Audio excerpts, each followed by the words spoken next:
Nú ætlum við að halda áfram með kaflan reikning og ætlum að kíkja á sviga. Jói fer út í búð, hann á 900 krónur, hann kaupir vörur fyrir 1100 krónur en skilar vörum fyrir 300. Hvað á hann mikið eftir? Við skulum reyna að setja þetta upp. Hann lappar inn með 900 krónur, kaupir vörur fyrir 1100 krónur en skilar vörum fyrir 300 krónur.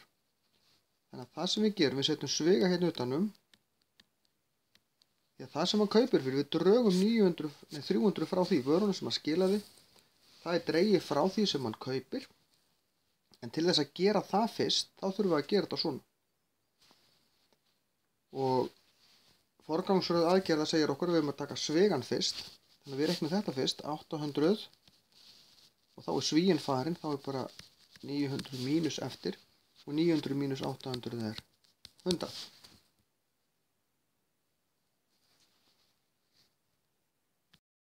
Hérna erum við að reikna aftur, við tökum svigan fyrst.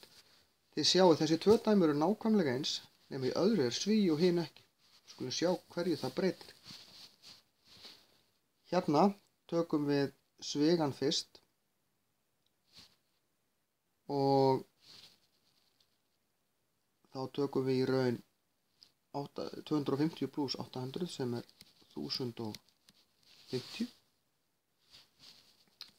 Þá er svíinn farinn, skrifum það sem var eftir, sem var það sem var fyrir utan svigan. 1300 mínus 1050 er 250. Ef við gerum þetta svona, þá eigum við að reikna þetta bara frá vinstri til hægri eins og við reiknum þetta. Þannig að þá reiknum við þetta fyrst. 1300 mínus 250 er 1050 pluss 800 er 1850. Ég sé að það munar ansi miklu að hafa svigan. Því hann breytir því hvort að við drögum 800 frá eða leggjum það við í raun og veru. Hérna, við erum ekki sömu dæmin, svíinn fyrst, 11, svo það sem er fyrir utan svigan, gefur okkur 33. Hérna, fyrst svigan, 12 mínus 6 er 6, svo ger ég það sem var eftir, það gefur mér 50.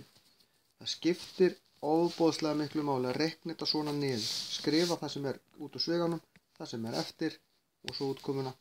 Ef maður gerir þetta í svona röð fyrir aftan, þá er svo auðvelt að týna ykkur, þá er svo auðvelt að gera mistök.